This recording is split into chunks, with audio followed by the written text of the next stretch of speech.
Good morning po. Tayo po'y mag-aral ng salita ng Diyos. The book of Hebrews, chapter 6, verses 16 hanggang 18.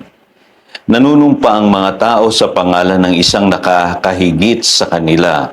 Sa pamamagitan ng panunumpang ito'y pinapagtibay ang usapan. Gayon din naman, pinagtibay ng Diyos ang kanyang pangako sa pamamagitan ng panunumpa upang ipakita sa kanyang mga pinangakuan na hindi mababago ang kanyang layunin. Hindi nagbabago at hindi man lang nagsisinungaling ang Diyos tungkol sa dalawang bagay na ito, ang kanyang pangako at sumpa. Kaya tayong nakatagpo ng kanyang kalinga ay panatag ang loob na umaasa sa mga pangako niya. Living in the promises of God. So today, pag-aralan natin paano mamuhay sa mga pangako ng Diyos. Yesterday, I hope na intindihan niyo po yung ating pag-aaral na ang sikreto pala para po maranasan natin ang pagkilos ng Diyos sa ating mga buhay sa pamamagitan po ng pananampalataya ay maunawaan natin kung paano po kumikilos ang salita ng Diyos. Kaya alam niyo po ang isang Kristiyano na talagang mahina po sa pagkaunawa sa mga pangako ng Diyos, kadalasan po ay hindi niya nararanasan ang pagkilos ng Diyos sa kanyang buhay. At dito po sa mga verses na binasa po natin, malinaw po na ang Diyos po ay unchanging, hindi siya nagbabago. Siya yung Diyos noon, ngayon at magpakailanman. At mapapansin nyo rin po sa verses na ito na ating binasa, hindi rin po pabago-bago ang salita ng Diyos.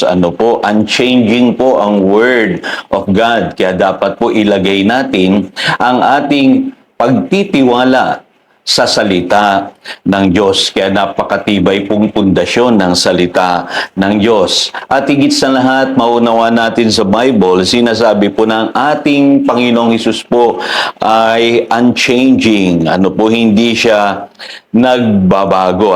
At maintindihan niyo po sinasabi sa 2 Corinthians chapter 1 verse 18, "But as surely as God is faithful, our message to you is not yes and no."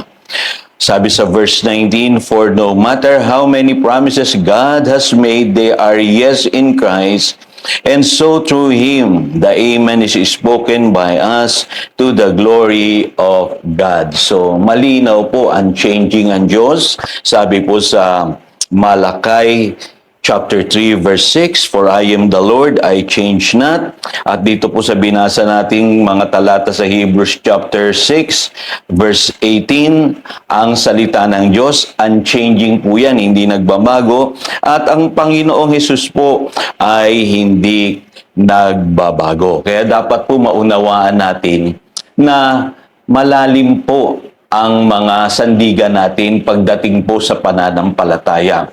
Naniniwala tayo sa mga katotohanan na ang Diyos ay di nagbabago, ang kanyang salita ay di nagbabago, at ang Panginoong Hesus ay hindi nagbabago. Ngayon, nasaan po kadalasan ang problema? Nakikita ko po unang-una doon sa pagkaunawa natin ng salitang covenant. Sa Biblia po, mahalaga po yan Ako po'y naniniwala sa principles of the covenant.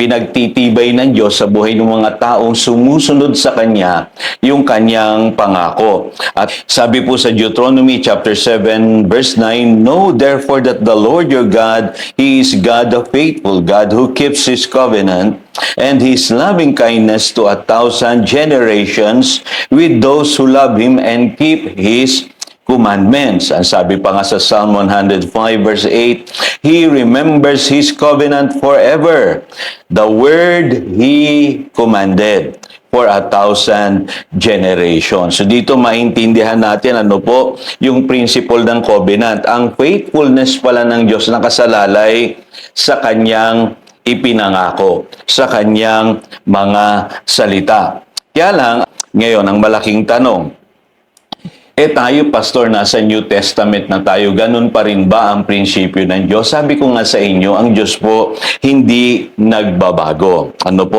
At kung yung Israel, nag-fail sila sa pagsunod sa Diyos, na-experience nila yung pagkalayo sa blessing ng Lord, sa Christian life natin, pagka ang isang Kristiyano ay hindi lumakad sa covenant, na-experience niya rin po yung hindi niya maranasan, yung blessing ng Lord sa kanyang buhay. Kaya dito po tayo dapat mag-dwell, mga kapatid. Kaya napakahalaga po yung sinabi ng Panginoon sa John 15 verse 7, na if you remain in me and my words remain in you, ask whatever you wish and it will be given you.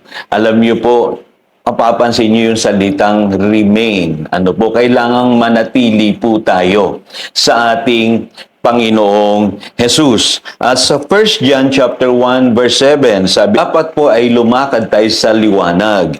We must walk in the light as He is in the light.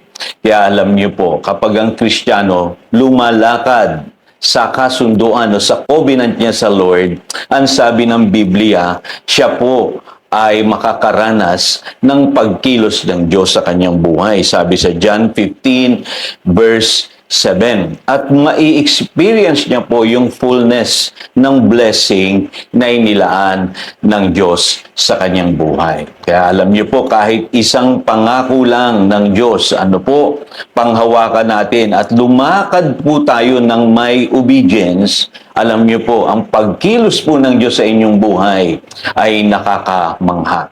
Magugulat po kayo kung paano kayo i-bless ng Lord sa inyo pong buhay. Alam niyo po, ako po may isa lamang po akong verse na pinanghawakan. At for many years po, ito po yung verse na inilagay ko sa puso ko. Yung Psalms 84 verse 11. Sabi diyan, for the Lord God is a sun and shield.